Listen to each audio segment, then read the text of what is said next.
এক যে ছিল মিষ্টি ছেলে আবু বক্কর নাম, মজারে মজারে দুষ্টমিতে শেখাতো ইসলাম। বাবা মায়ের বাধ্য ছেলে, অভিযোগ কারো নাই, তাই তো তাকে আদর করে ভালোবাসে সবাই।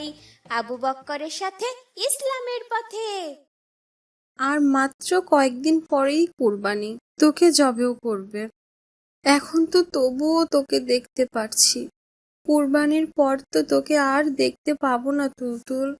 ভাবতেই আমার কষ্ট হচ্ছে, অনেক কান্না পাচ্ছে। কি রে, আজ কি তোর মন খারাপ? ঘাস খাচ্ছিস না কেন? দেখ কি সুন্দর তাজা তাজা ঘাস, পেট ভরে খা।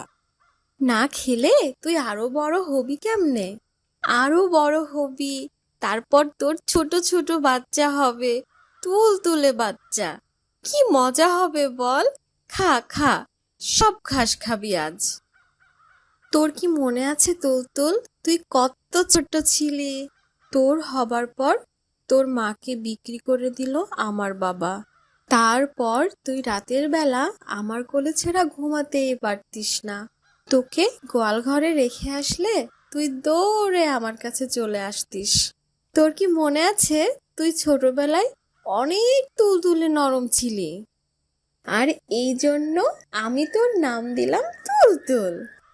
একবার তুলতুল ডাকলেই হয়, দৌড়ে আমার কাছে চলে আসতিস।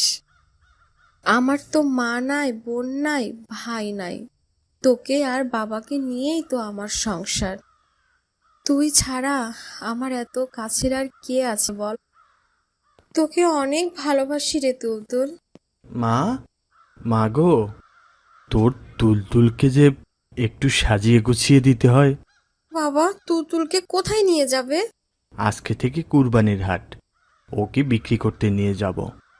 অভাবের সংসার মা, কুরবানির হাটে একটু দামটা বেশি পাওয়া যায়। ওরে বিক্রি করে তবুও যদি কিছু দেনা শোধ করা যায়। এটা কি বলছো বাবা, তুমি তুলতুলকে বিক্রি করে দিবে? ও ছাড়া আমি কিভাবে থাকবো বাবা? আমি ওকে দিতে পারবো না বাবা। মা গো, আমরা গরিব মানুষ, গরিব মানুষদের অত আবেগ থাকতে নেই মা। ওকে বিক্রি করলে কিছুটা ঋণ অন্তত শোধ করতে পারবো। কতদিন আর এই ঋণের বোঝা নিয়ে ঘুরবো বল। আমি তুলতুলকে ছাড়া কিভাবে থাকবো বাবা? তুমি ওকে নিও না। তুলতুলকে নিয়ে কুরবানি দিবে, আমি আর ওকে দেখতে পাবো না। আমি ভাবতেও পারছি না বাবা, তুমি ওকে নিও না, দয়া করে নিও না। আমি ওকে বিক্রি করে আবার একটা ছোট্ট ছাগলের বাচ্চা কিনে দিব। তুই তুলতুলকে দিয়ে দে মা। আমরা গরিব মানুষ, আমাদের কি আর অত আহ্লাদ করলে হয় মা? না বাবা, আমি ওকে দিতে পারবো না। তুমি ওকে নিও না বাবা, আমি ওকে ছাড়া থাকতে পারবো না বাবা। নিও না বাবা, ওকে নিও না, আমার তুলতুলকে নিও না। আমি একা কিভাবে থাকবো বাবা?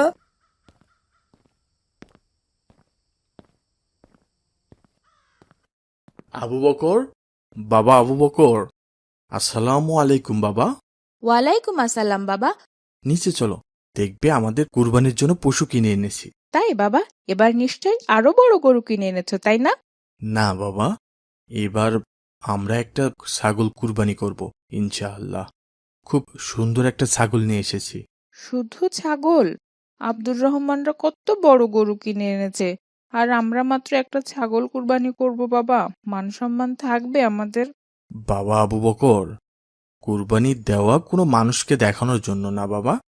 মানুষের কাছে মান সম্মান বাড়বে, এই উদ্দেশ্যে আমরা যদি কুরবানি করি তাহলে আমাদের কুরবানিটাই হবে না। আমরা কুরবানি দেই মহান আল্লাহ পাকের সন্তুষ্টির জন্য।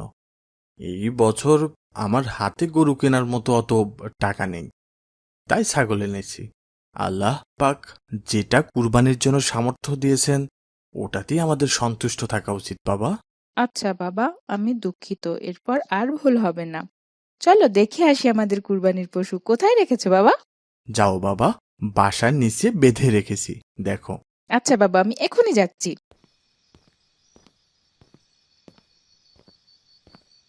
তুই কেমন আছিস তুলতুল? তোকে ছাড়া আমার একদম ঘুম হয় না। তুই একা একা এখানে ঘুমোতে পারিস? তোর কষ্ট হয় না আমাকে ছাড়া? বাবা তোকে বিক্রি করে দিল, আর মাত্র কয়েকদিন পরেই কুরবানি, তোকে জবেও করবে।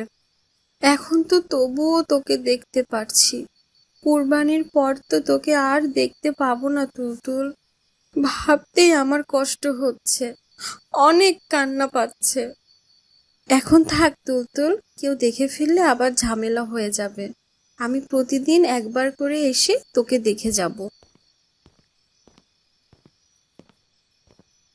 তোমাদের কুরবানির পশু কিনেছো ভাই? হ্যাঁ ভাই, আমাদের একটা ছাগল কুরবানি হবে এবার। আমাদের ছাগল দেখবে ভাই, কি যে সুন্দর দেখতে, দেখতে অনেক মায়া লাগে। আচ্ছা চলো যাই, কিন্তু এখন তো সন্ধ্যা হয়ে গেছে, একেবারে মাগরিবের নামাজ আদায় করে তারপরে যাই চলো। আচ্ছা ভাই। আর কদিন পরেই কুরবানি, তোকে কুরবানি করলে আমি কিভাবে থাকবো বল? তোকে ছাড়া আমি থাকতে পারবো না। চল, তুই আর আমি পালাই যাই, আমার আর ভালো লাগছে না। তোকে ছাড়া আমি বাঁচতে পারবো না রে তুলতুল। তুই ছাড়া আমার আর কেউ নেই। কেউ দেখার আগেই চল, আমরা পালাই যাই। চল চল, তাড়াতাড়ি চল। দেখো ভাই, আমাদের ছাগল নিয়ে ওই মেয়েটা কোথায় যাচ্ছে? চোর মনে হয় মেয়েটা, ছাগল নিয়ে পালাচ্ছে। কত খারাপ চোর দেখেছো, কুরবানির ছাগল নিয়ে পালিয়ে যাচ্ছে। ওকে ধরে উচিত শিক্ষা দিতে হবে। চলো ধরি। চলো তাড়াতাড়ি, না হলে পালিয়ে যাবে। তাড়াতাড়ি চলো। ধর ধর, চোর চোর। তোমরা ওকে বেঁধে রেখেছো কেন? তাড়াতাড়ি দড়ি খুলে দাও। বাবা, ও তো চোর, আমাদের কুরবানির ছাগল নিয়ে পালিয়ে যাচ্ছিল। আমি আর আব্দুর রহমান না আসলে তো ছাগল নিয়ে পালিয়েই যেত। আচ্ছা, তুমি আগে ওর দড়ি খোলো। যাও যাও যাও, এখনই যাও। আচ্ছা বাবা। আব্দুর রহমান, চলো ভাই, খুলে দেই। তুমি এত ছোট মানুষ হয়ে চুরি করো? চুরি করা তো মহা অন্যায়ের কাজ মা। এটা কি ঠিক করেছো মা? চাচা, আমি এর আগে কখনো চুরি করিনি কিছু, আজকে প্রথম চুরি করছি। কিন্তু কেন মা? তোমাদের কি অনেক অভাব অনটন? অভাব আছে, এটা সত্য, কিন্তু আমি অভাবের জন্য চুরি করিনি চাচা। তাহলে কেন চুরি করেছো? এটা কি ঠিক হয়েছে তোমার? চাচা, আপনারা যে ছাগলটা কুরবানির জন্য কিনে এনেছেন ওটা আমাদের ছাগল ছিল, বাবা বিক্রি করে দিয়েছেন আপনাদের কাছে, ওটাকেই চুরি করতে এসেছিলাম। ওটা তো আমরা কিনে এনেছি, তাহলে তুমি আবার চুরি করতে আসলে কেন? ওই ছাগলটা যখন অনেক ছোট ছিল তখন ওর মাকে বিক্রি করে দেয় আমার বাবা। তারপর ওই বাচ্চাটাকে আমি আমার কাছে অনেক আদর যত্নে বড় করতে থাকি। ওকে গোয়াল ঘরে রাখলে দৌড়ে এসে আমার কাছে ঘুমোতো, আমাকে ছাড়া একদম ঘুমোতে পারতো না।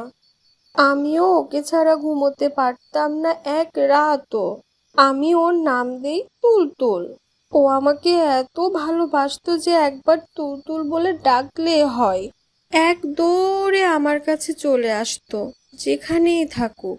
আমার মা ভাই বোন কেউ নেই, বাবা বাইরে বাইরে কাজ করতো। সারাদিন বন্ধু বলতে একমাত্র তুলতুল ছিল আমার। আমি ওর সাথেই সব দুঃখের আনন্দের কথা বলতাম। সেই তুলতুলকে বাবা কোরবানির জন্য বিক্রি করে দিয়েছে। আমার আর কেউ নেই চাচা। তুলতুলের কোরবানি হবে সেটা আমি মানতে পারিনি, তাই ওকে চুরি করতে এসেছিলাম। তোমার কথা শুনে আমারও অনেক কষ্ট লাগলো মা। তোমার প্রিয় জিনিসটার কুরবানি হবে, এটা তো তোমার সৌভাগ্য মা। এটা তো একটা সামান্য ছাগলের বাচ্চা। আমাদের নবী হজরত ইব্রাহিম আলাইহিসসালামের নিজের কলিজার টুকরা একমাত্র পুত্রকে কুরবানির জন্য আল্লাহ নির্দেশ দিয়েছিলেন। তিনি কোনো কিছু চিন্তা না করে নিজের পুত্রকে কুরবানি করেছিলেন। তাহলে চিন্তা করো, সেটা কত হৃদয় বিদারক কষ্টের ব্যাপার। কুরবানি করা হয় মহান আল্লাহর সন্তুষ্টির জন্য। ইব্রাহিম আলাইহিসসালাম যদি আল্লাহর সন্তুষ্টির জন্য নিজের পুত্রকে কুরবানি করতে পারে, তাহলে এই ছাগল তো খুব সামান্য ব্যাপার। তোমার তুলতুলকে আল্লাহ কুরবানির জন্য কবুল করেছেন। এটা তো তোমার তুলতুলের জন্য আল্লাহর মেহেরবান। আল্লাহ তাকে কবুল করেছেন। জি চাচা, কিন্তু আমার অনেক কষ্ট হচ্ছে তুলতুলের জন্য। আমার আর কথা বলার কাছের কেউ থাকলো না।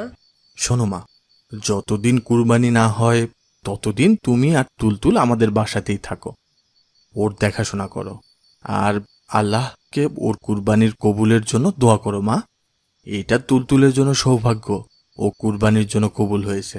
আপনাকে অনেক ধন্যবাদ চাচা, আমাকে তুলতুলের এই শেষ কয়েকটা দিন ওর সাথে থাকতে দেবার জন্য। হ্যাঁ, কিছু খেয়েছো মা?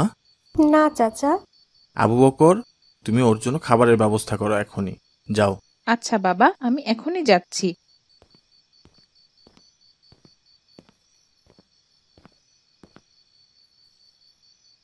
হে আল্লাহ, তুমি আমার তুলতুলকে কবুল করো। আমি আমার সব থেকে প্রিয় বস্তুকে তোমার জন্য কুরবানি দিলাম, তুমি কবুল করে নিও আল্লাহ। হে আল্লাহ, আমার তুলতুল শুধু তোমার জন্য কোরবানি হচ্ছে, ওকে কবুল করো আল্লাহ। বাবা মায়ের বাধ্য ছেলে, অভিযোগ কারো না। মজার মজার সব তাই ইসলামিক তো কার্টুন পেতে তাকে আমাদের চ্যানেলটি আদর এখনই করে সাবস্ক্রাইব করুন আর পাশে থাকা ভালোবাসা বেল আইকনটি পায়। প্রেস করুন।